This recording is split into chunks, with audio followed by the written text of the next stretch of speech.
તો અમદાવાદના મધ્યમ વર્ગના વાલીઓના ખિસ્સા પર થોડું ભારણ વધવાનું છે, કારણ કે નવા શૈક્ષણિક સત્રથી વેન કે રિક્ષા હોય જે બાળકોને મૂકવા જતી હોય એ તમામ લોકોએ ભાડામાં વધારો કર્યો છે। સ્કૂલ વર્ધી એસોસિએશન દ્વારા આ જાહેરાત કરવામાં આવી છે।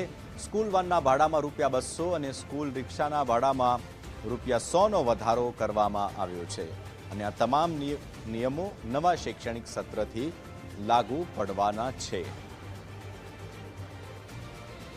तो दर किलोमीटर ₹100नो भाव रिक्षामां, त्यारे स्कूल वाननुं मिनिमम भाड़ुं 1200 थी वधारीने 1400 करवामां आव्युं छे, ज्यारे रिक्षानुं 750 थी वधारीने ₹850 भाड़ुं करवामां आव्युं छे। नवा शैक्षणिक सत्रथी स्कूल वान रिक्षाना भाड़ामां वधारो।